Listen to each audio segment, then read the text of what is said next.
Ésaïe 53, verset 5. Mais il était blessé pour nos péchés, brisé pour nos iniquités.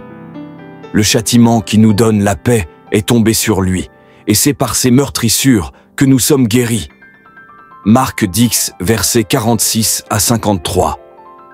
Ils arrivèrent à Jéricho, et, lorsque Jésus en sortit, avec ses disciples et une assez grande foule, le fils de Timée, Bartimée, mendiant aveugle, était assis au bord du chemin.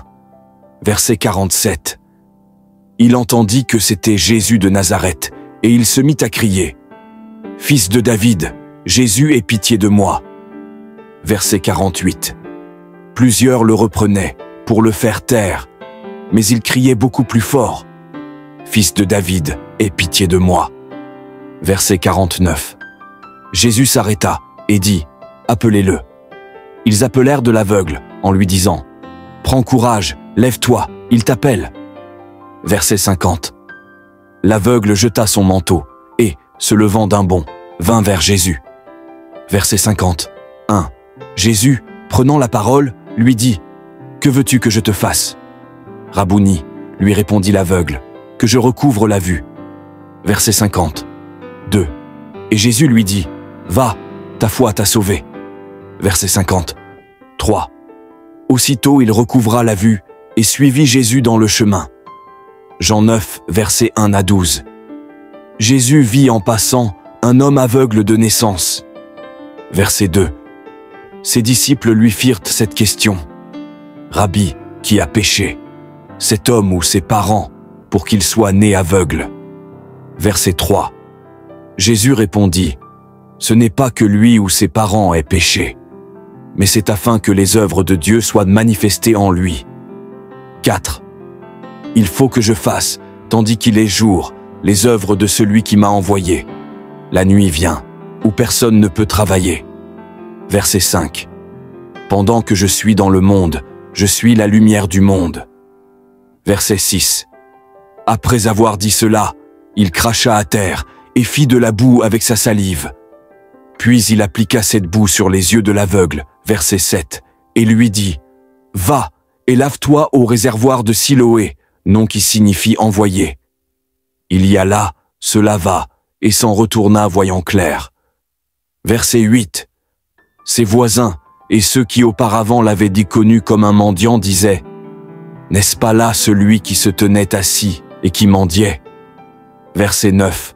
Les uns disaient, « C'est lui. » D'autres disaient, « Non, mais il lui ressemble. » Et lui-même disait, « C'est moi. » Verset 10. Ils lui dirent donc, « Comment tes yeux ont-ils été ouverts ?» Verset 11.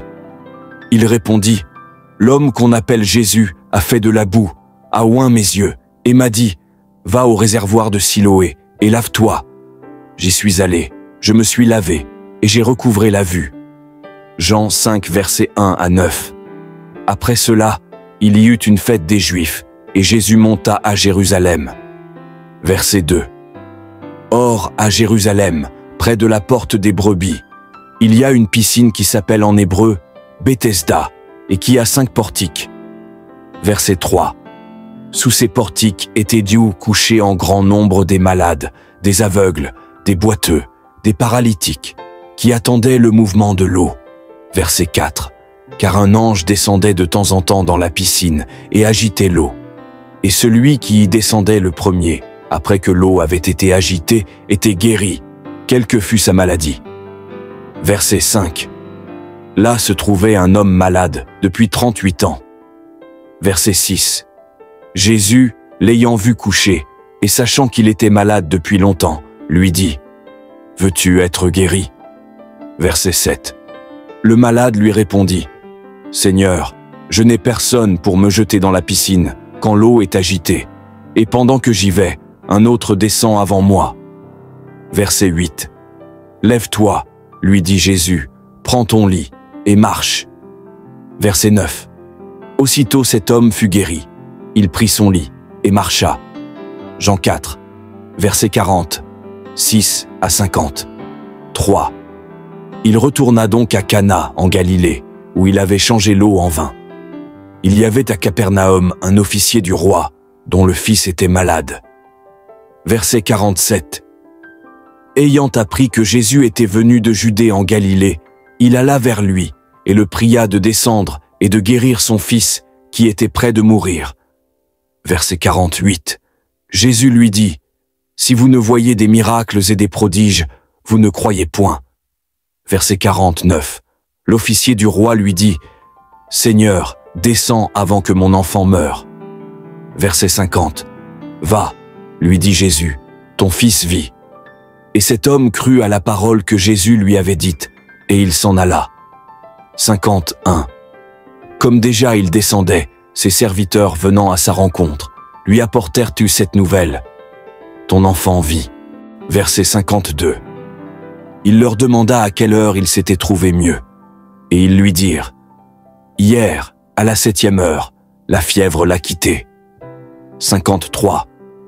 Le père reconnut que c'était à cette heure-là que Jésus lui avait dit, ton fils vit. Et il crut, lui, et toute sa maison. Luc 8, versets 43 à 48. Or, il y avait une femme atteinte d'une perte de sang depuis 12 ans, et qui avait dépensé tout son bien pour les médecins, sans qu'aucun ait pu la guérir. Verset 44. Elle s'approcha par derrière, et toucha le bord du vêtement de Jésus. Au même instant, la perte de sang s'arrêta. Verset 45. Et Jésus dit, « Qui m'a touché ?» Comme tous s'en défendaient, Pierre et ceux qui étaient avec lui dirent, « Maître, la foule t'entoure et te presse, et tu dis, « Qui m'a touché ?» Verset 46. Mais Jésus répondit, « Quelqu'un m'a touché, car j'ai connu qu'une force était sortie de moi. » Verset 47. La femme, se voyant découverte, vint toute tremblante se jeter à ses pieds, et déclara devant tout le peuple pourquoi elle l'avait touché et comment elle avait été guérie à l'instant. Verset 48. Jésus lui dit, « Ma fille, ta foi t'a sauvée. Va en paix. » Matthieu 8, versets 14 à 17. Jésus se rendit ensuite à la maison de Pierre, dont il vit la belle-mère couchée et ayant la fièvre. Verset 15. Il toucha sa main, et la fièvre la quitta. Puis, elle se leva et le servit. Verset 16. Le soir, on amena auprès de Jésus plusieurs démoniaques. Il chassa les esprits par sa parole, et il guérit tous les malades. Verset 17. Afin que s'accomplisse ce qui avait été annoncé par Ésaïe, le prophète. Il a pris nos infirmités, et il s'est chargé de nos maladies. Marc 1, verset 40 à 40. 2. Un lépreux vint à lui, et, se jetant à genoux, il lui dit d'un ton suppliant, « Si tu le veux, tu peux me rendre pur. » Verset 40. Un Jésus, ému de compassion, étendit la main, le toucha et dit, « Je le veux, sois pur. » Verset 40. 2. Aussitôt la lèpre le quitta, et il fut purifié. Matthieu 9, versets 32 à 33. Comme il s'en allait, voici, on amena à Jésus un démoniaque muet. 33. Le démon ayant été chassé, le muet parla. Et la foule étonnée disait, « Jamais pareille chose ne s'est vue en Israël. » Exode 23, verset 25. Vous servirez l'Éternel, votre Dieu, et il bénira votre pain et vos eaux, et j'éloignerai la maladie du milieu de toi.